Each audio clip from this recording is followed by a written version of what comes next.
Dames, demoiselles et messieurs, honorables fanatiques, l'heure est grave. Votre comédienne gononicaise, actuellement croupie dans les geôles de la prison centrale de New Bell à Douala, depuis plus de 8 mois déjà. Si vous avez constaté son absence sur les réseaux sociaux, c'est tout simplement parce qu'elle est incarcérée à la prison centrale de New Bell à Douala. Dans cette vidéo, les gars, elle-même explique les circonstances de son arrestation dans un audio. Elle-même explique pourquoi est-ce que elle se retrouve dans cette prison actuellement. Mais faut pas pour soutenir la page, je vous prie de liker cette vidéo. N'oubliez surtout pas de vous abonner à la page pour ne rien manquer sur mes prochaines publications de buzz, déjà Pape de Congo, ça, d'actualité du Cameroun et partout dans le monde. Sans toutefois tarder, les gars, écoutons Ngono dans cet audio. Je suis perdue, je suis embarrassée, je ne sais plus, l'homme noir est méchant, l'homme noir est méchant, je ne sais pas. En fait, le truc c'est quoi? C'est que, comme mon numéro, ma première page Ngononicaise Comédie, avait toujours mon contact dessus. Et il y a donc quelqu'un qui prend mon numéro, qui m'appelle, me disant, je suis madame le procureur Bellinga en service au tribunal de Samba. Je dis, ok, donc la personne me dit, je suis fan de ce que tu fais et tout, j'aime tes contenus, tu es très talentueuse. Vraiment, moi-même, j'ai eu l'envie de faire dans ça, mais mon travail ne me permet plus. Je dis, ah, d'accord, ça fait toujours plaisir d'avoir une fan procureur dans le répertoire, c'est toujours important, surtout ce dans quoi nous faisons là. C'est comme ça que je garde le contact avec la dame. On reste, on est en contact, on cause, le matin, elle devient comme une marraine pour moi. Je dis comme une marraine, comme une maman, parce qu'elle me soutient.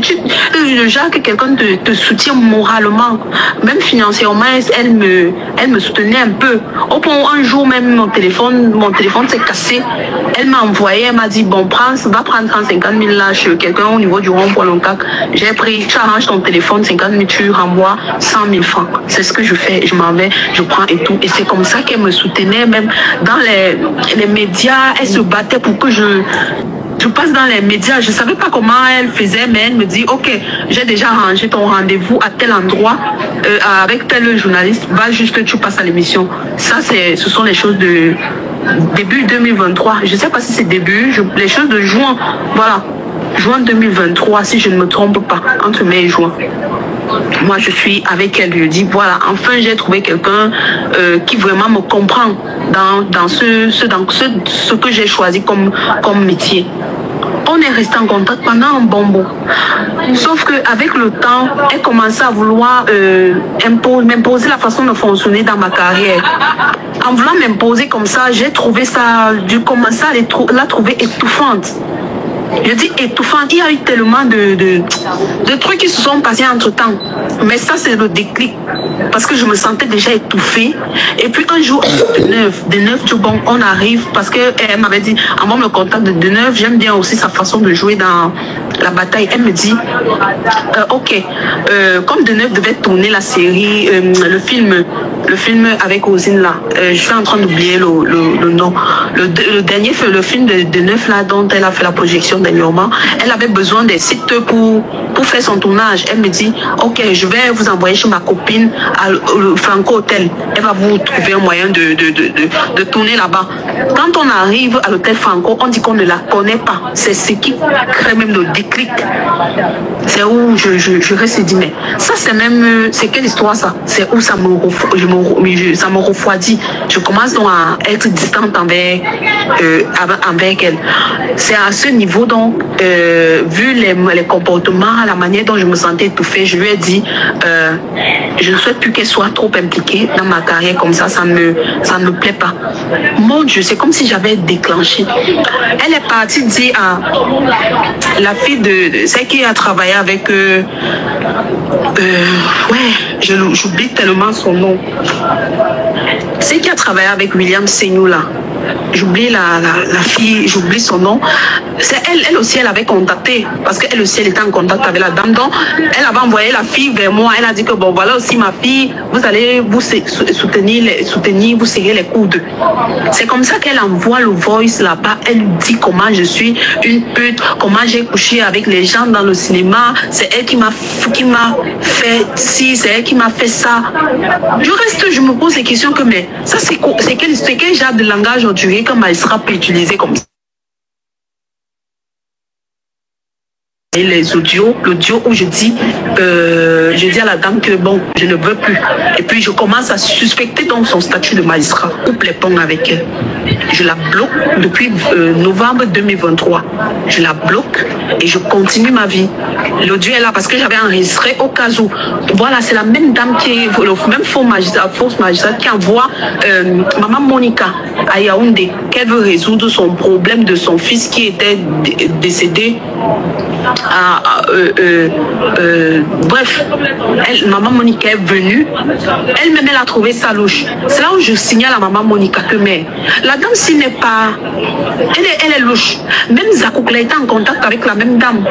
Je dis à Zakoukla que parce qu'elle m'avait dit que Zakoukla c'est sa meilleure amie. Je dis à Zakoukla que ta meilleure amie, si elle me semble louche et tout. J'explique à Zakoukla, j'explique à Maman Monica. C'est là où elle-même commence à mener leurs petites enquêtes là-bas. Elle se rend compte que oui, effectivement, c'est comme si la dame est louche. Mais on n'est pas sûr à 100%. Elle me dit, je dis à Maman Monica que je vais aller même porter plainte. Maman Monica me dit que non, maman, laisse tomber. La seule chose à faire, c'est que tu coupes le contact avec elle. C'est comme ça que je bloque la dame. Je continue dans ma vie. En avril 2024, c'est juste comme avril comme ça là, ou c'est avril, ou c'est début mai, un truc comme ça. On m'appelle à Douala pour un contrat publicitaire. Quand j'arrive sur Douala, on a fait arrêter un monsieur dont elle m'avait mis en contact avec, que c'est une fausse magistrate dont elle avait envoyé livrer les pagnes. On est allé l'arrêter là-bas, qu'effectivement, on cherchait même la fausse magistrate là. Elle usurpe le titre de quelqu'un. C'est comme ça, le gars dit que elle m'avait dit que sa sœur est comédienne. C'est elle ici, c'est comme ça qu'ils me tendent l'embuscade, ils me font venir à Douala pour me dire que et tout. J'explique, je me trouve donc en face de la vraie magistrate. Je reconnais ça par les photos, juste. C'est là où la vraie magistrate je lui fais comprendre que non, moi je ne connaissais pas que c'est une fausse magistrate et tout. J'appelle même Maman Monica sur haut-parleur. Elle dit hey, c'est une bandite et tout. L'enquêteur me laisse même partir. Je me dis bon, c'est terminé. Mais je reste en contact avec l'enquêteur. Au cas où il y a une information de plus que je dois rajouter, on va en rajouter parce qu'il faut qu'on mette la main sur le gars. Vu que moi-même j'étais en danger, il pouvait même organiser un kidnapping, demander la rançon. Qu'est-ce qui allait me sauver? C'est là où je vois que moi-même ma vie est en danger. Je reste en contact avec l'enquêteur. Toutes les informations, on avait même créé un groupe avec Tony et une autre, j'oublie aussi son nom. On a créé un petit groupe pour retrouver la dame, pour avoir les informations sur la dame. Mais bon, on a eu quelques petits trucs. C'est à ce niveau que je donne tout ce que j'avais comme information recueillie. J'envoie l'enquêteur. Je reste donc un jour, Téné m'appelle. Christian Téné. Il m'appelle, il me dit Nicaise, j'ai un petit contrat pour toi à Douala. Est-ce que tu peux venir? J'ai dit bien sûr, j'ai quoi faire. Vu que lui, bien avant, la fausse magistrate m'avait envoyé un jour chez Téné le rencontrer. Elle m'avait dit bon, les gens comme Téné, ce sont des hommes d'affaires, tu vois, demain ou après-demain, ils peuvent t'aider même dans les contrats publicitaires. Donc tu peux le rencontrer. C'était la période où ça avait chauffé entre Flavien Tchata, Pambatemi et Téné là. Je lui avais donc expliqué, quand tu as le contact du magistrat dans ton téléphone et qu'il y a une situation, la première chose à faire, c'est que tu lui expliques. Je lui avais expliqué dans le problème. Elle m'avait même conseillé, c'est elle qui me conseille, elle me dit, va au parquet et tout. Fais comme ça, tu fais comme ça, ça va aboutir. Et c'est comme ça qu'elle m'a conseillé. On a fait ce qu'on avait pu faire. On a fait libérer Pambatemi. Je ne dirais pas que c'est moi, mais tout avec d'autres responsables du ministère des Arts et de la Culture, notamment Charlotte Ngomagno et l'autre. Charlotte Ngomagno et d'autres personnes, on s'est retrouvés, Pambatemi est sorti. C'est à la suite de cela qu'ils ont arrangé le problème avec Téné. Donc quand ils arrangent dans le problème, la dame me dit, le faux procureur me dit, c'est quelqu'un qu'on ne sait jamais, demain ça peut vous collaborer ensemble, surtout comme il fait dans les vins, il peut avoir besoin d'une campagne de publicité ou un truc comme ça. Il faut le rencontrer. Je suis allée, j'ai vu Téné, on s'est assis dans son bureau, et il m'a expliqué ce qui s'est passé même avec Flavienne. J'ai dit, ce sont des choses qui arrivent. Je lui ai dit que, est-ce que tu as les ambitions de porter même plainte et tout. Il m'a dit qu'il va voir et tout. Je suis partie. Le lendemain, je devais rentrer sur Yaoundé encore. Je suis allée voir à la demande de la fausse magistrate qu'il faut encore aller voir. On ne sait pas si c'est qu'il a les ambitions de se plaindre et tout. Je suis allée, j'ai encore vu et puis on on s'est séparés et tout. Moi, je suis rentrée. C'est comme ça. Donc, monsieur Ténédon m'invite à Douala. Il me dit, j'ai un contrat publicitaire pour toi ici. Est-ce que tu peux venir? C'est comme ça que j'arrive sur Douala. Et quand j'arrive sur Douala, j'appelle Téné, il ne me prend plus au téléphone. Mon manager appelle même Téné, il ne prend pas au téléphone. Je dis que, mais c'est quoi cette histoire? Et donc, bon, comme je suis sur Douala, je profite même, je vais essayer de voir l'enquêteur pour qu'il me dise à quel niveau le problème est déjà. C'est comme ça que je fais appel, j'appelle l'enquêteur. Je pars là-bas à la brigade de Bonanjola, où il y a le tribunal militaire. Je pars là-bas, l'enquêteur me dit qu'on va t'arrêter. Je dis que m'arrêter pourquoi? Parce que ton nom a été cité ici. Ton nom revient chez monsieur Téné. Monsieur Téné t'a cité ici comme quelqu'un qui allait se faire passer pour un magistrat. Donc, bref, j'ai dit que, mais c'est quoi cette histoire? Le gars, il t'a cité comme complice, des trucs comme ça. Je reste juste. C'est quoi cette histoire?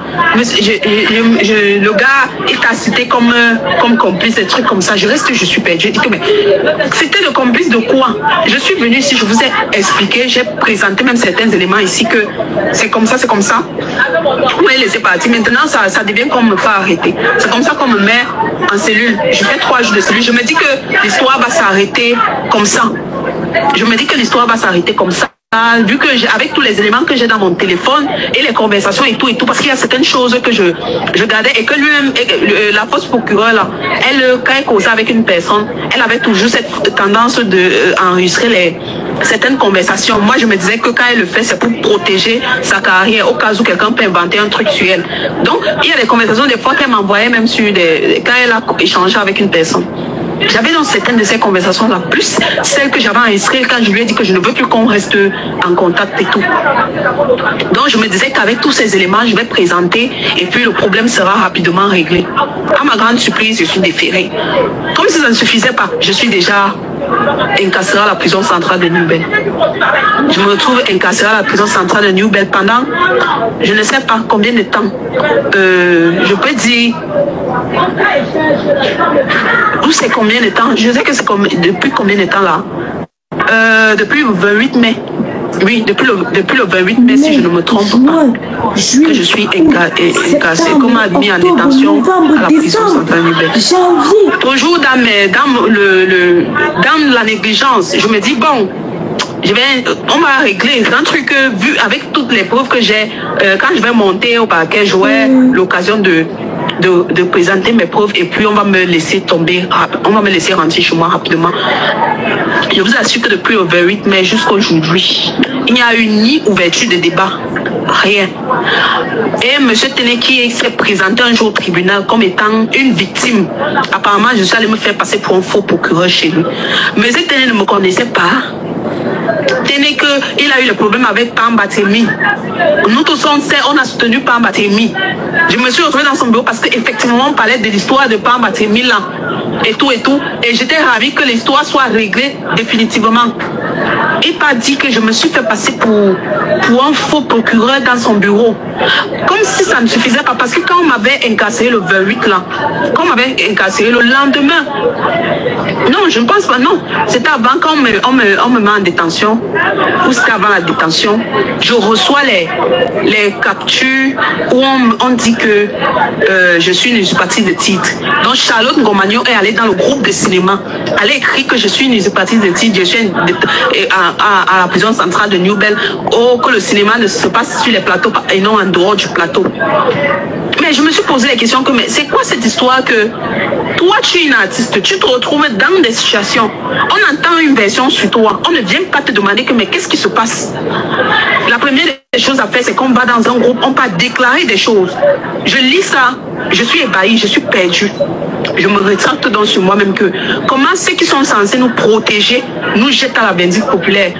parce que c'est M. Téné qui allait lui dire. Je suppose qu'elle a des affinités avec lui et directement ce qu'il dit est vrai. Elle a directement pensé que ce qu'il a déclaré est vrai et elle s'en va jusqu'à dans le groupe de cinéma aller me verser comme ça. Il y a peine M. Téné, je lui dis que je ne voudrais plus qu'il parle de mon nom partout et tout et tout. Moi, je bénéficie encore de la présomption d'innocence jusqu'à l'heure actuelle. Je suis prévenue. Je ne suis pas encore détenue. Jusqu'à ce que la justice aurait déclaré coupable. Je suis encore prévenue. Donc, on n'a pas à me donner le casque d'usurpatrice de titre. Ce n'est pas comme ça que je voudrais régler ce problème. Je vais me battre pour sortir, pour sortir d'ici, mais qu'il arrête de parler de moi un peu partout. Et c'est alors comme ça. Qu'il arrête de parler de moi comme ça. C'est ce que j'ai fait. Donc, le bon monsieur est allé dire que moi, je l'ai menacé. Donc, dans le dossier, il vient un jour au tribunal comme étant quoi? Victime. Le juge lui dit, non, tu ne peux pas débarquer en pleine audience, venir dire que tu es victime. Ce que tu dois faire, c'est depuis les enquêtes préliminaires que tu devais te prononcer comme étant une victime. Ce n'est pas en pleine audience comme ça. Il a envoyé son avocat parce que lui, il ne vient pas. Il envoie son avocat. L'avocat, lui, c'est ce qu'on dit à l'avocat. L'audience d'après, maintenant, il était cité comme témoin. Comme témoin. J'ai dit témoin de quoi? Je me pose la question, témoin de quoi? Donc, c'est comme ça. Je ne sais pas quel rôle il joue dans cette histoire. Jusqu'à présent, je ne sais pas ce que M. Téné joue, ce qu'il joue comme rôle. Ce que je sais, c'est que je suis détenue à la prison centrale de New Bell depuis pratiquement, je peux dire 8 mois. Avec pratiquement 12 renvois cumulés, sans ouverture de débat. Parce que même les débats, on ne les ouvre pas. Donc, c'est un peu ça mon histoire là maintenant. On a demandé, la plaignante a demandé par la voix de ses avocats la collégialité. La collégialité a siégé. Elle a demandé le huis clos. Le huis clos a siégé. Après le huis clos, on a dit renvoi ferme. Après le renvoi ferme, elle a demandé la récusation de l'un des juges. Voilà comment la procédure ne fait que tourner en rond, elle tourne en boucle, elle tourne en boucle, elle tourne en boucle, sans ouverture de débat. Comme tu me vois là. Donc, je ne sais même pas où c'est. Je ne sais même pas qui blâmer dans cette histoire. Je ne sais pas qui blâmer. Où je suis là, je suis même dépassée. Ma famille s'est déjà battue comme elle a pu. Ma famille s'est battue comme elle a pu. On ne comprend rien. Bon, il y a un détail que j'aurais omis de dire. Le faux procureur, en fait, ce n'est pas une femme. C'est un homme qui se fait passer pour une femme. Donc, elle a une voix de femme.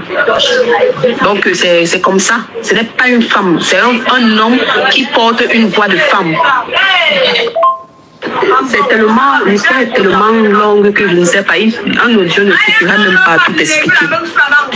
Donc, il y a beaucoup de gens vont se poser des questions que, mais pourquoi est-ce que tu as fait confiance à une personne que tu ne connaissais pas et tout et tout? En fait, je lui ai demandé que, mais est-ce qu'on peut se rencontrer, est-ce qu'on peut se voir?